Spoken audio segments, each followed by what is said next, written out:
Our gracious and loving Father, ప్రేమగల పరలోకపు తండ్రి, thank you for bringing us into your presence.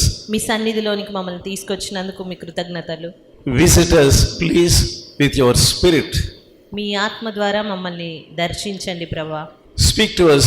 దయచేసి మాతో మాట్లాడండి. Open our ears. మా చెవులను తెరవండి. Open our eyes. మా నేత్రాలను తెరవండి. Give us understanding. గ్రహింపునివ్వండి. Be with us, Lord. మా అందరితో ఉండండి ప్రభా. In Jesus' holy name I pray. యేసు పరిశుద్ధ నామమున ప్రార్థిస్తున్నాను తండ్రి. Amen. Amen. Let us turn to Isaiah. యెషయా గ్రంథం చూద్దాము.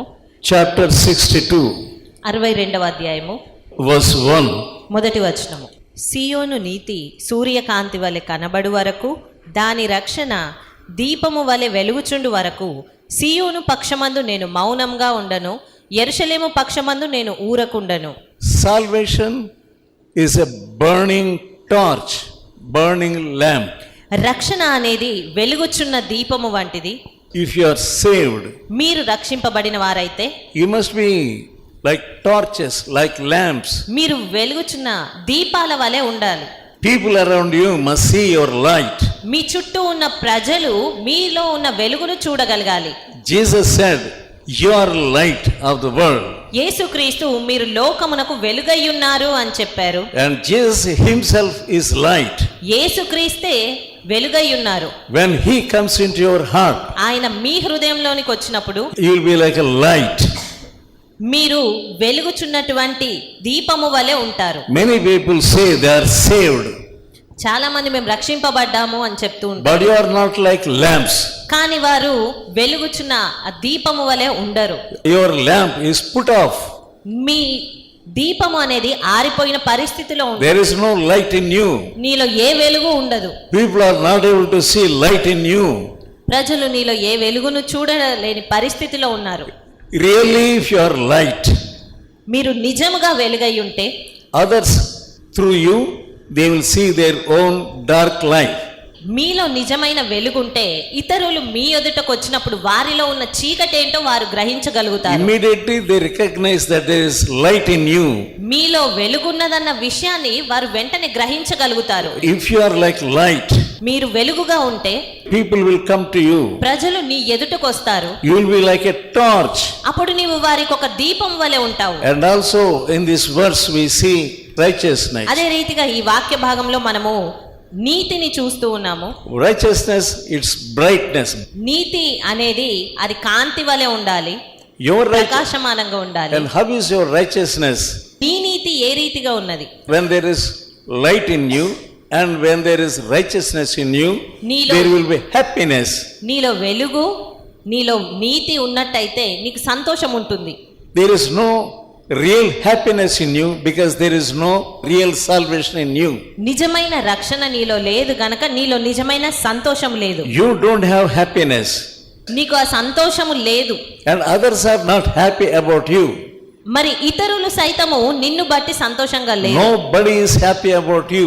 నిన్ను బట్టి ఎవరు కూడా సంతోషంగా లేనే లేరు. People don't want you ప్రజలకు నీ అవసరత ఏమీ లేదు. because there is no light in you. ఎందుకంటే నీలో ఏ వెలుగు లేదు గనక, There is no righteousness in you. నీలో ఏ నీతి లేదు గనక. You have self-righteousness.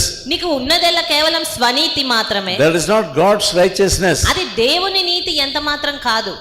Righteousness means you are inward and outwardly you are plain. నీతి అనగా నీ యొక్క బాహ్యమైతేనేమి అంతరంగమైతేనేమి సమస్తము యథార్థంగా ఉంచుకోవడము. Self-righteousness is you will be thinking always about yourself. స్వనీతి అనగా అన్ని వేళలా నిన్ను గురించి నీవు తలంచుకోవడమే. That's why there is no happiness. అందును బట్టి నీలో ఏ సంతోషం లేదు.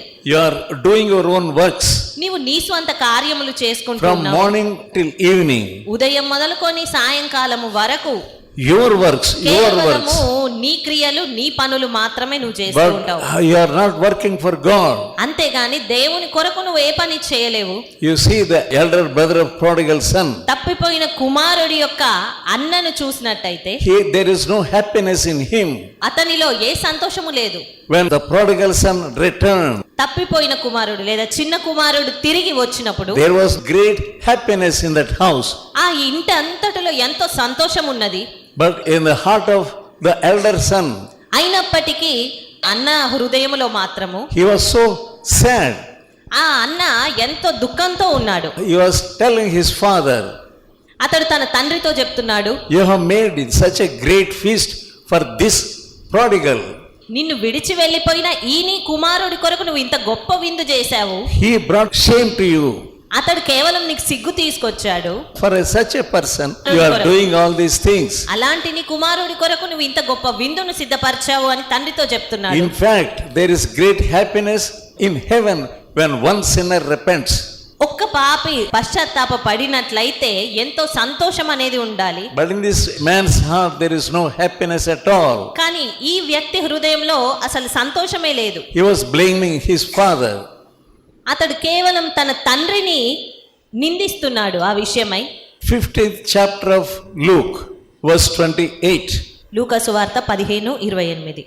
అయితే అతడు కోపపడి లోపలికి వెళ్ళనొల్లకపోయెను కనుక అతని తండ్రి వెలుపలికి వచ్చి లోపలికి రమ్మని బతిమాలుకొని. There was anger in him, అతనిలో కోపమున్నది, but there was happiness in the heart of the father. కానీ తండ్రి హృదయంలో సంతోషం ఉన్నది. So why you entertain anger on and off, on and off, on and off? ఎందుకు మరి నీవు తరచుగా కోపమునకు నీ హృదయంలో చోటిస్తూ ఉన్నావు? Always getting angry అన్ని about వేళలా others. From morning till evening, you will be scolding somebody. ఉదయము మొదలుకొని సాయంకాలం వరకు కోపమునకే చోటిచ్చి ఎవరినో ఒకరిని దూషిస్తూ ఉండడము. If you are angry with your brother, నీవు నీ సహోదరుని ఎడల you కోపపడినట్లయితే have to repent. నీవు పశ్చాత్తాపడవలసిన అవసరం ఉంది. If you are always getting angry about your sister, నీవు అన్ని వేళలా నీ సహోదరి ఎడల కోపగిస్తూ ఉన్నావు. some people get angry without any meaning. కొంతమంది అయితే ఏ అర్థము లేకుండానే కోప్పడుతూ ఉంటారు. That anger is in you. ఆ కోపము నీలో ఉన్నది. It is your enemy. That is why you are not burning like a torch. అది కేవలము నీకు శత్రువుగా ఉన్నది. దాన్ని ఉంచుకొనుటను బట్టే నీవు వెలుగుగా లేవు. You are grieving others. నీవు ఇతరులను దుఃఖపరుస్తూ ఉన్నావు. Many people are grieved about you, you do not know. ఎంతో మంది నిన్ను బట్టి దుఃఖపడుతూ ఉన్నారు, కానీ ఆ విషయం నువ్వు గ్రహించడం లేదు. Suddenly you get anger. అకస్మాత్తుగా కోపం వస్తుంది నీకు. You are getting angry about the others' mistakes. ఇతరుల పొరపాటులను బట్టి నీకు కోపం వస్తూ ఉంటుంది. So you yourself, you are in sin. Your heart is not pleasing to God. మొదటగా నీ హృదయం సరిగ్గా లేక దేవునితో నువ్వు సరిగ్గా లేదు, సంతోషంగా లేదు. You say getting angry is not bad. ఆ తర్వాత మరి నీవే చెప్తావు కోప్పడడం ఏమి తప్పు కాదు లేదా పాపము కాదు అని. But that is not godly anger. కానీ అది దైవికమైన కోపం ఎంత మాత్రం కాదు. Godly anger is different. దైవికమైనటువంటి రోషము లేదా కోపం అనేది అది వేరే విధంగా ఉంటుంది. There is fear of God in others, in you also. నీవు దైవికంగా కోపపడినప్పుడు ఇతరులలోనూ నీలోనూ దైవికమైన భయం ఉంటుంది. Let us turn to James, first chapter, యాకోబు రాసిన పత్రిక 1వ అధ్యాయం చూద్దాము. and verse 19. 19వ వచనము. నా ప్రియ సహోదరులారా, మీరు ఈ సంగతి ఎరుగుదురు గనుక ప్రతి మనుష్యుడు వినుటకు వేగిరపడువాడును, మాటలాడుటకు నిదానించువాడును, కోపించుటకు నిదానించువాడునై ఉండవలెను. ఎందుకనగా నరుని కోపము దేవుని నీతిని నెరవేర్చదు. You must be slow to speak, మాట్లాడుటకు మీరు నిదానించాలి. and you must be eager to hear. వినుటకు వేగిరపడాలి. The wrath of man worketh not righteousness of God. ఎందుకనగా నరుని కోపము దేవుని నీతిని ఎంత మాత్రం నెరవేర్చదు. What is the righteousness of God? దేవుని నీతి అనగా ఏంటి? Forgiving others. ఇతరులను క్షమించడము. This man, elder son, he is not forgiving his brother. ఈ పెద్ద కుమారుడు తన సహోదరుని క్షమించలేని పరిస్థితిలో ఉన్నాడు. But whereas his father forgave, కానీ తన తండ్రి మాత్రము తన కుమారుని క్షమించాడు. that is the righteousness of God. అది దేవుని నీతి అంటే. If somebody does anything against you, ఒకవేళ ఎవరైనా నీకు విరోధంగా ఏదైనా చేసినప్పుడు naturally you get anger. సహజ సిద్ధంగా నీకు కోపం వస్తుంది. But suddenly the Holy Spirit in you rebukes you. అయినప్పటికీ ఉన్నప్పటికీ కూడా నీలో ఉన్న పరిశుద్ధాత్ముడు నిన్ను గద్దిస్తాడు ఆ కోపం And విషయమై. the Holy Spirit leads you to forgive him. పరిశుద్ధాత్ముడు నిన్ను క్షమాపణ వైపుకు నడిపిస్తాడు. And there was great feast in that house. మరి ఆ ఇంట్లో చూస్తే గొప్ప విందు చేయబడి ఉన్నది. And tomorrow also there will be a feast here. మరి ఇక్కడ మనకు రేపటి దినమున కూడా విందు ఉన్నది. That is wedding feast. అది వివాహపు విందు ఉన్నది. So much happiness. ఎంతో సంతోషము. Wedding means older couple also they will be happy. వివాహం అనగానే పెద్దవారిలో సైతము ఎంతో సంతోషం ఉంటుంది. And people unmarried ones also get happy. మరి వివాహం కాని వారు సైతము సంతోషంగా ఉంటారు. Children, even if they don't know anything, they will be happy. చిన్న పిల్లలు సైతము ఏమి తెలియకపోయినా వారు ఎంతో సంతోషంగానే ఉంటారు. Let us turn to chapter 62 of Isaiah యెషయా గ్రంథం 62వ అధ్యాయం మరొకసారి చూద్దాం. and verse 5. 5వ వచనము. Here we see the wedding happiness.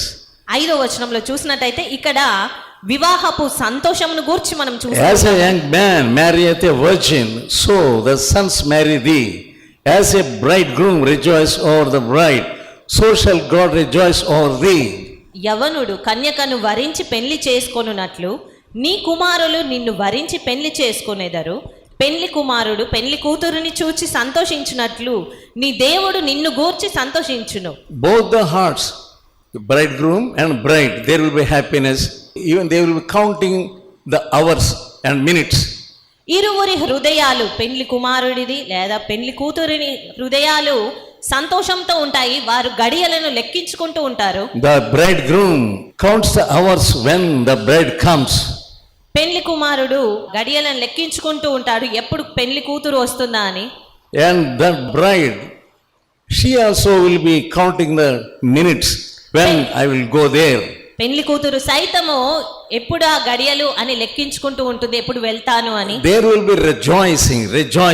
అక్కడ సంతోషం అనేది మనం చూస్తాము. Marriage means rejoicing. వివాహము అనగా ఉత్సాహము సంతోషంతో నిండినది. There will be anticipation of bridegroom to the bride.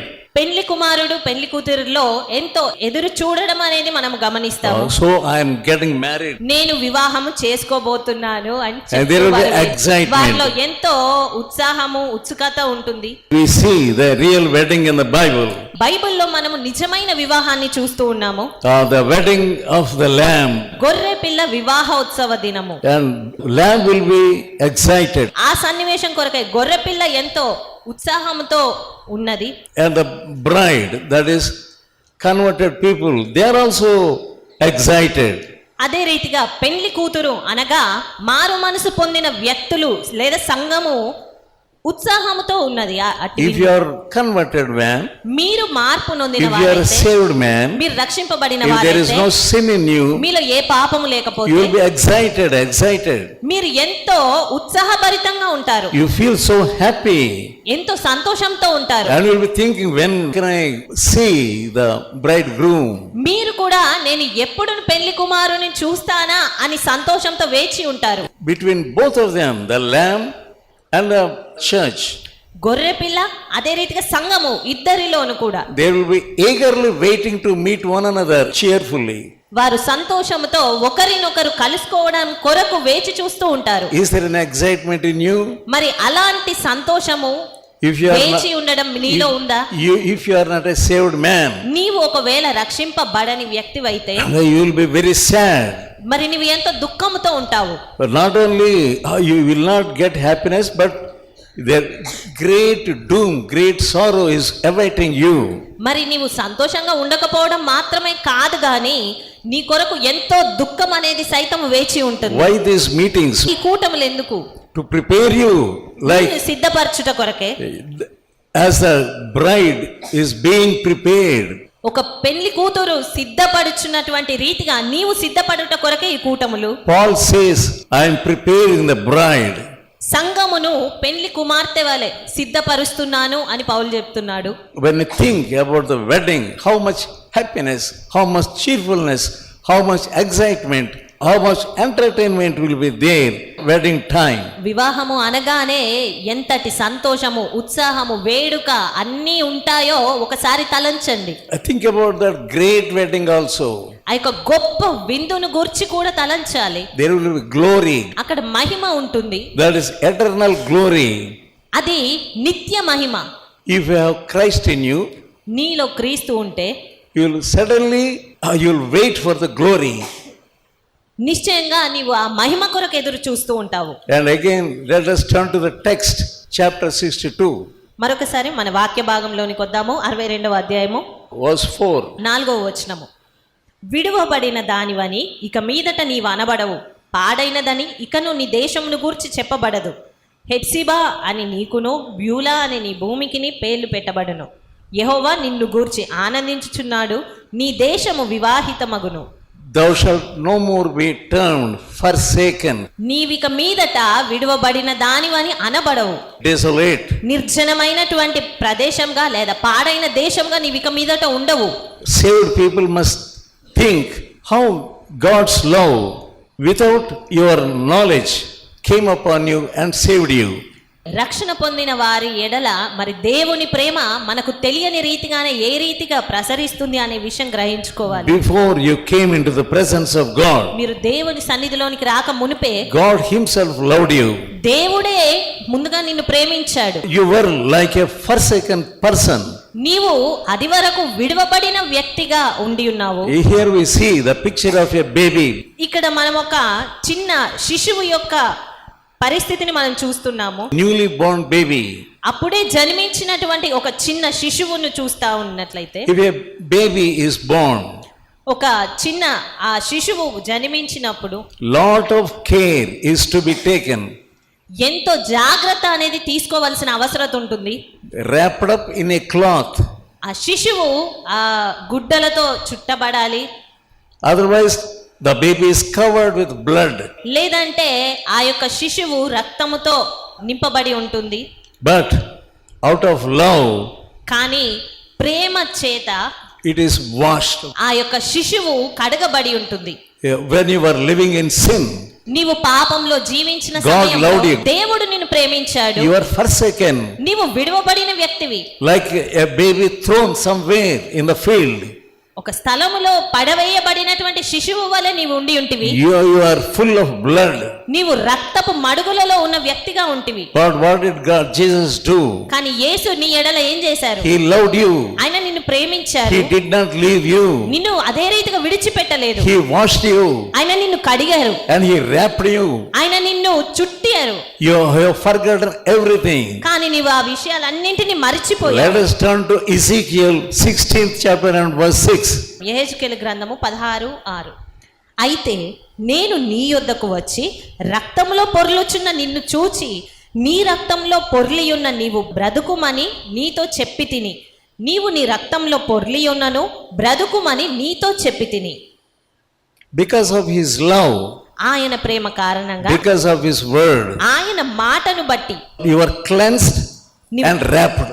నీవు కడగబడి ఉన్నావు, చుట్టబడి ఉన్నావు. He had compassion on you. ఆయన నీ ఎడల కనికరం కలిగి ఉన్నాడు. Some of you were heathen people before. మీలో కొంతమంది ఇదివరకు అన్యులుగా ఉన్నారు. Yet Jesus showed his love towards you. అయినప్పటికీ యేసుక్రీస్తు నీ ఎడల తన ప్రేమను చూపించారు. He had compassion on you. ఆయన నీ ఎడల జాలి పడ్డారు. He took you in his hands. నిన్ను తన చేతిలోనికి తీసుకున్నారు. Because of his mercy, you are now living. ఆయన దయను బట్టి మాత్రమే ఈ సమయంలో నువ్వు జీవించున్నావు. If you were not saved, ఒకవేళ నీవే గనక రక్షింపబడి ఉండకపోతే, you will be like a leper. నీవు కేవలము ఒక కుష్ఠ రోగం వచ్చిన వ్యక్తి వలె ఉండి ఉండేవాడవు. When you see a leper, ఒక కుష్ఠ రోగము కలిగిన వ్యక్తిని చూస్తే ఎలాగుంటుంది? ఏం చేస్తాము? you will be far away. You will be set him far away. చూడగానే మీరు అలాంటి వ్యక్తిని దూరంగా పంపించేస్తారు. You will not like to come nearer. ఆ వ్యక్తిని ఎదుటకు దగ్గరికి రావడానికి సైతం నువ్వు ఇష్టపడవు. But what did Jesus do? కానీ యేసుక్రీస్తు ఏం చేశారు? When a leper came to him, ఒక కుష్ఠరోగి అతని యొద్దకు వచ్చినప్పుడు he touched him. ఆయన కుష్ఠరోగిని ముట్టారు. Such a love he showed. అలాంటి ప్రేమ ఆయన చూపించారు. When you were like a leper, నీవు ఒక కుష్ఠరోగిగా ఉన్న సమయంలోనే he came to you with his love. ఆయన తన ప్రేమతో నీ యొద్దకు వచ్చారు. Let us turn to Leviticus 13th chapter and verse 45. లేవికాండము 13:45. ఆ పొడగల కుష్ఠరోగి వస్త్రములను చింపివేయవలెను, వాడు తల విరియబోసుకొనవలెను, వాడు తన పై పెదవిని కప్పుకొని అపవిత్రుడను అపవిత్రుడను అని బిగ్గరగా పలకవలెను. He must say with loud voice, unclean, unclean, unclean. ఆ కుష్ఠరోగి బిగ్గరగా అరవాలి, అపవిత్రుడను అపవిత్రుడను అని. Then people will be set them far away from him. అప్పుడు అక్కడున్న ప్రజలు అతన్ని దూరంగా ఉంచుతారు. That was in the olden days. అవి ఆ యొక్క పాత దినములలో. Jesus knew the law.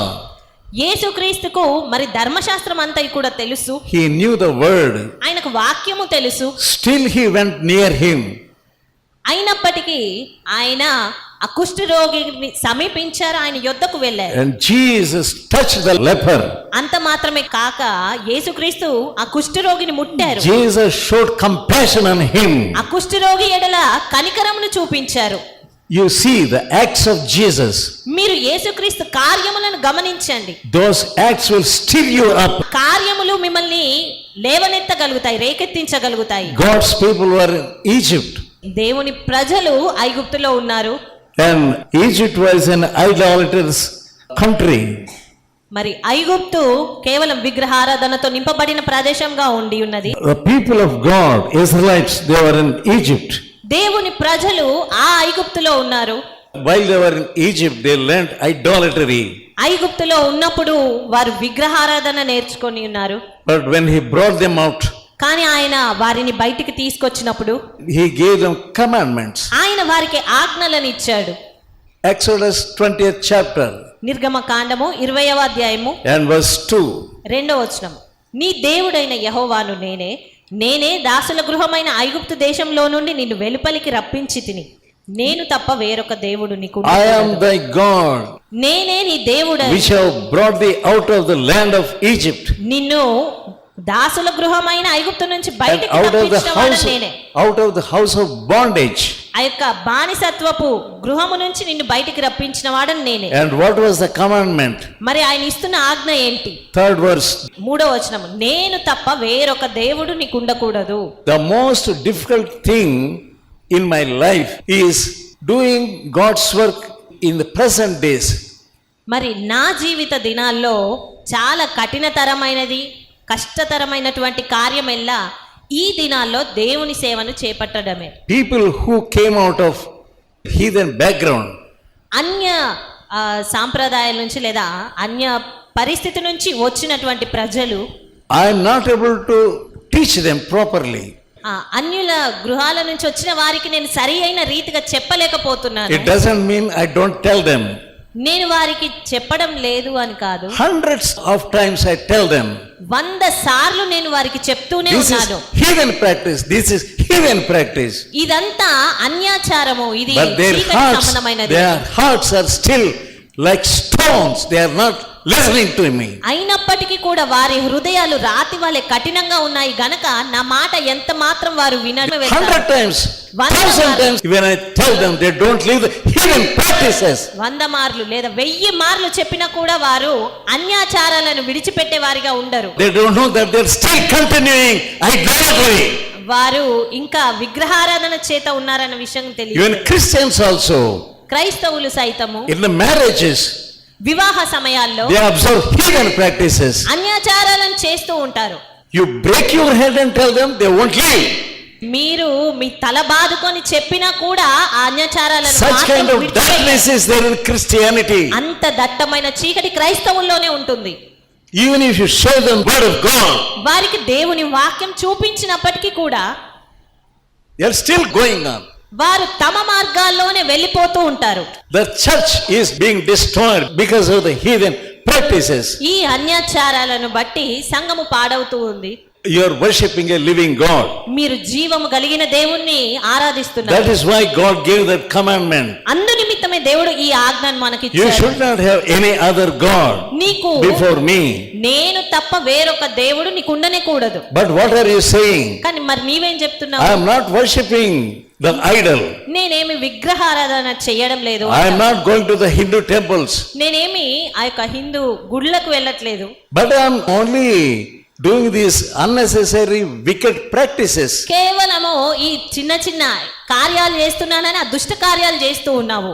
When the girl comes to the age, ఒక అమ్మాయి పెద్దదైనప్పుడు కానీ లేదా వయసులో they will observe all heathen practices. అక్కడ కూడా అన్యాచారాలను చేస్తూ ఉంటారు.